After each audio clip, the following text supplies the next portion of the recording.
Hello everyone, my name is Emily. Today I'm going to read the story Little House in the Beagles from page 45 to 58. The Long Rifle. Every evening before he began to tell stories, Pa made the pullets for the next day's hunting. Laura and Mary helped him. They brought a big, long-handled spoon and the balls full of bits of lead and the pullet mold. Then, while he scrubbed on the hearth and made pullets, they sat one on each side of him and watched. First, he melted the bits of lead in the big spoon held in the coals. When the lead was melted, he poured it carefully from the spoon into the little hole in the pullet mold. He waited a minute, then he opened the mold and cut and out dropped a bright new pullet onto the hearth. The pullet was too hard to touch, but it shone so temptingly that sometimes Laura or Mary could not help touching it.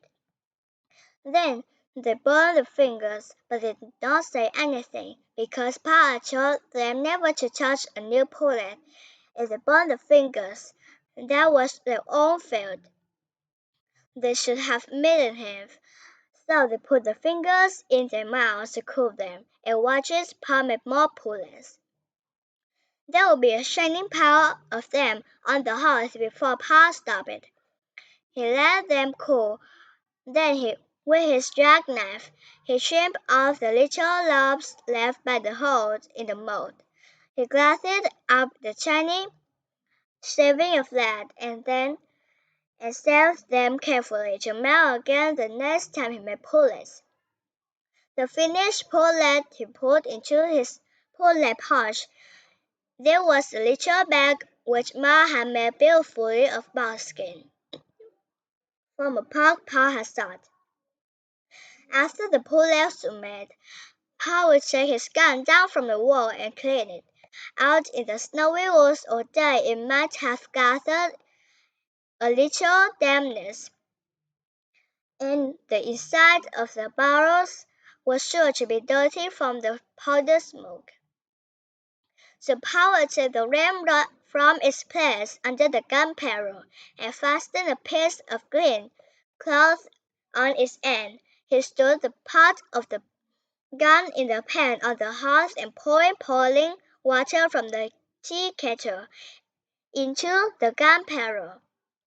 Then quickly he dropped the ramrod in and rubbed it up and down, while the hot water blanket with powder smoke spurted out through the little hole on which the cap was placed when the gun was loaded.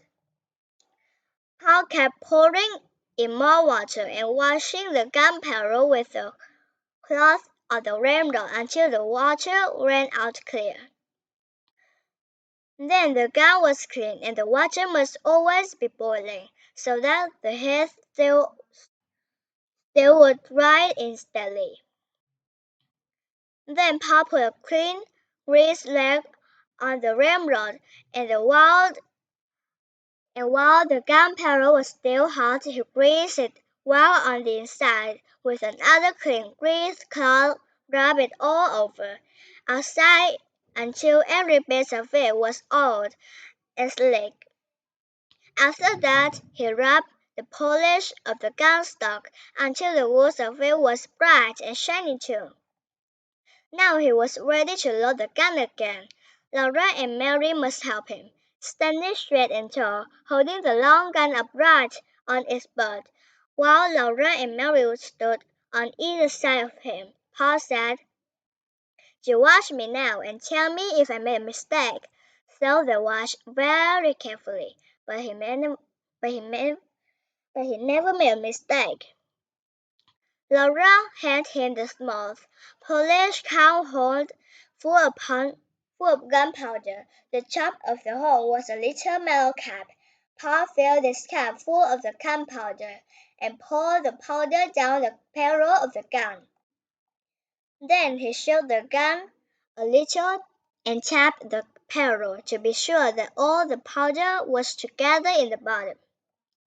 "Where's my passport?" he asked them, and Mary gave him a little tin box full of little pieces of grease cloth. Paul laid one of the bits of greasy cloth over the muzzle of the gun, put one of the shiny new bullets on it with a ramrod, pushed the bullet and the cloth down the gun barrel. Then he pulled them tightly against the powder. When he hit them with the ramrod pounced up in the gun barrel, and Paul caught it, threw it down again. He did that for a long time. Next, he put the ramrod back in its place against the gun barrel. Then, taking a box of caps from his pocket, he raised the hammer of the gun barrel of the gun and slammed one of the little bright cap over the hollow pin that was under the hammer. He let the hammer down slowly and carefully. If it came down quickly, bang! The gun would go up. Now the gun was loaded, and Paul let it on its horse over the door. When Paul was at home, the gun always lay across those two wooden holes above the door. Paul had whittled the holes out of the green stick with his knife, and had driven the shred ends deep into holes in the log. The hole end covered upward and held the gun securely. The gun was always loaded and always above the door, so that Paul could get it quickly and easily any time he needed a gun. When Paul went into the bagels, he always made sure that Paulette's pouch were full of bullets, and that the tin patch box of the box of caps was with it in his pocket. The powder horn and the small sharp hatchets hung at his belt, and he carried the gun ready loaded on his shoulders. He always reloaded the gun as soon as he had fired it, for he said he did not want to meet trouble with an empty gun. Whenever he thought at a while anymore, he had to stop and load the gun again, measure the powder, put it in the shake it down, put in the patch and the bullet punch them down, and then put the fresh cap under the hammer. Before he could start again, when he thought of the pair of panther, he must kill it with the first start. A wood bear or panther could kill a man before he had time to load his gun again. But Laura and Mary were never afraid when Paul went alone into the bagels. They knew he could always kill bears and panthers with the first shot.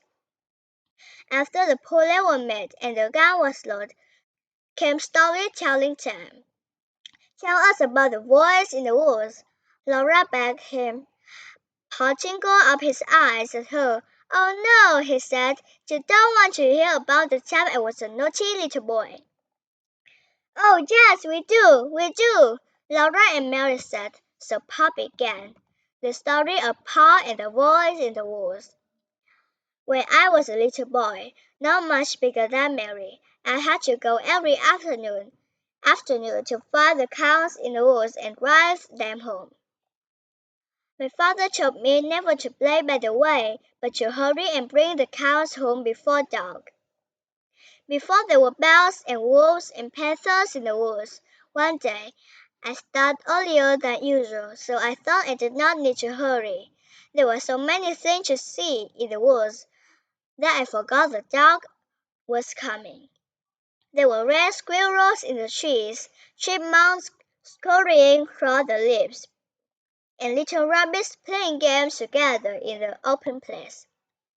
Little rabbits, always have games together before they go to bed. I began to tell. I began to play. I was a mighty hunter, stalking the wild animals and the Indians. I played. I was fighting the Indians until the woods seemed full of wild men. And then all at once I heard the birds twinkling. Good night. I was dusky in the path in the dead, and the dark in the woods. I knew that I must get the cows home quickly, or it would be black night before they were safe in the band. And I couldn't find the cows. I listened, but I could not hear the bells. I called, but the cows didn't come. I was afraid of the dark and the wild beasts. But I dared not go home to my father without the cows. So I ran through the woods, hunting and calling. All the time the shadows were getting thicker and darker, and the woods seemed larger, and the trees and the bushes looked strange. I could not find the cows anywhere. I climbed up hills, looking for them and calling. I went down into dark ravines, calling and looking. I stopped and listened for the cows' bells, and there was not a sound but the rustling of leaves. Then I heard loud breathing, and thought the panther was there, in the dark behind me, but it was only my own breathing.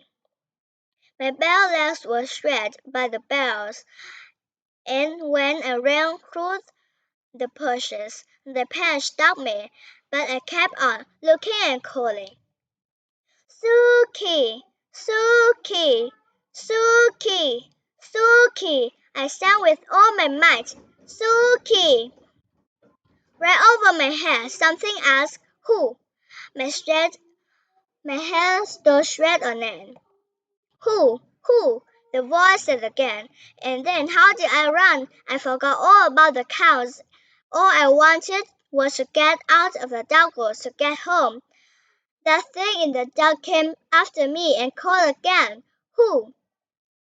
I ran with all my might. I ran till I couldn't breathe, and still I kept on running. Something grabbed on my foot, and down I went, up and jumped, and then I ran. Not even the wolf could have caught me. At last I came out of the darkness by the barn. There stood all the cows waiting to be led through the barns. I led them in, and then I ran to the house. My father looked up and said, Young man, what makes you so late? Been playing by the way? I looked down at my feet, and then I saw that one big toenail had been torn clean off. I had been so scared that I had not felt it hurt till the minute.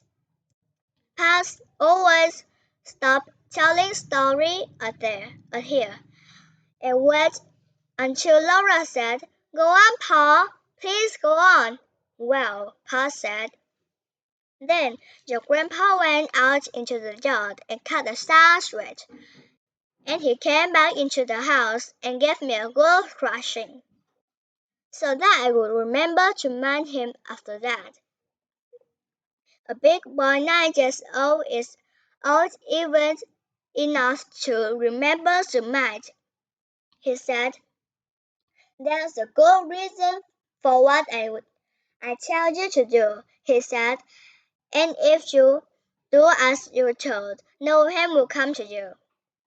Yes, Pa, Laura said, pouncing up and down on Pa's knee. And then what did he say?